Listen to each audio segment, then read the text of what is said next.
Trump is causing massive increase in coffee prices. Trump? I'm sick of this guy, Trump. Cause these massive coffee increases. Look at my man Harry Chu here. Harry buy Tesla right here. Requiring, let's see. So this is going back to my video where I talk about grocery prices have jumped and there's no relief in sight. And my man Harry Chu says, requiring a correction here, he tells me. The misguided administration put a 50% tariff on Brazil coffee imports on top of the 10% base. No way that is normal. No way around it. That is material. We got to put aside our biases when performing financial analysis. So basically, Harry is saying that the increase in coffee prices are because of Trump putting a 50% tariff, okay, on Brazilian imports. Interesting. Let's take a look. Shall we? Because this is silly. Harry.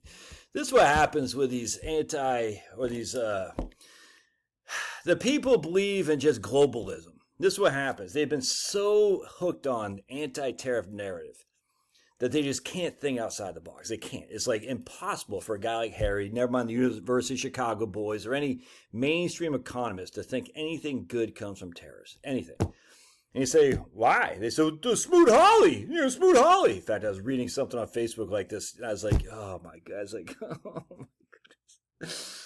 Smoot Hawley. I was like, okay, well, what happened in 1922? The Fordney tariffs. How about 1897, the Dingley tariffs? How about the 1890 McKinley tariffs? Well, those are ancient past. But Smoot Hawley's 1930. Stupid, man. Smoot Hawley. I'm like, okay, we'll go back 8 years. No, that's too far back. Can't go back that. It's okay. So they just can't comprehend that there might be something else that is causing things to go up other than tariffs. And as such, they get in this box. They look at the U.S. and they say, prices going up in the U.S. And they want to say that right there, tariffs, because all the basic economists would tell us that's the cause. I'm like, well, is it really? So let's just take a gander, shall we? Let's gander on down the yellow brick road, and I'm going to show you something here. We're going to gander. So what the hell is all this? All right, let's get rid of that. So we're going to see right here.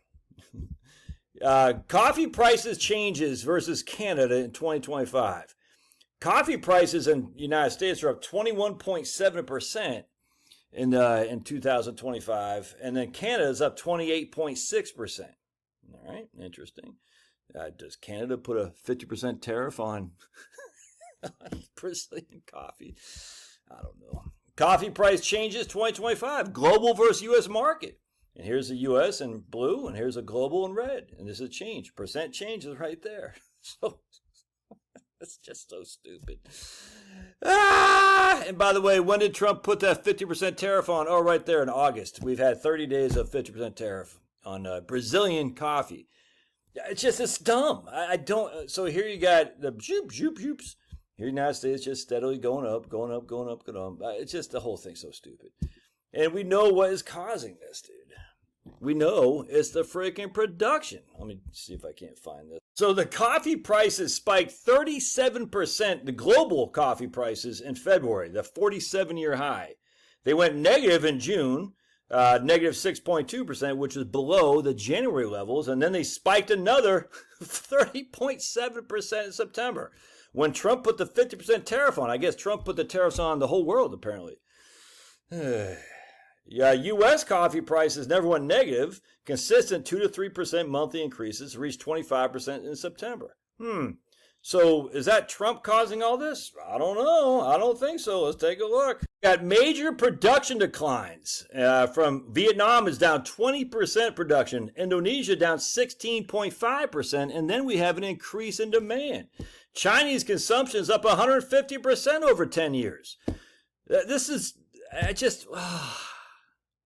And then my man's trying to tell me I need to be better, not biased in my analysis. I'm like, come on, man. Just what? So Trump is making the tariffs increases world. Trump is making the supply chains go down, the production go down, the increase in product for Chinese demand. It's just I can't. It's not just this guy, Harry. It's economists as a whole. I'm just like, it's so embarrassing. There's more to meet the eye. Rising demand. Global coffee consumption continues growing, with Chinese consumers expected to purchase 6.3 million bags of coffee by the end of 2025, a national record.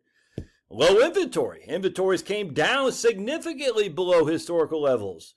Brazilian challenges. In Brazil, dry and hot weather conditions prompted successive downward revisions to production forecasts in 2023 and 2024.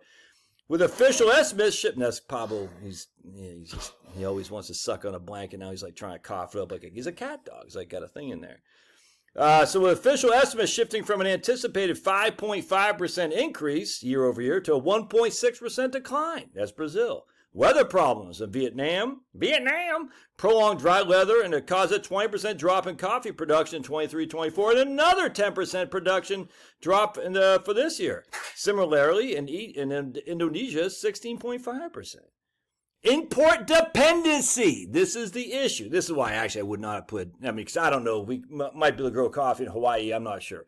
But you don't actually want to tariff stuff that you don't grow. I get that, actually. That's not a smart policy. But I know what he's trying to do. He's trying to freaking stick it to Lululemon down there in Brazil, the freaking commie who just put Bolsonaro in jail for 27 years.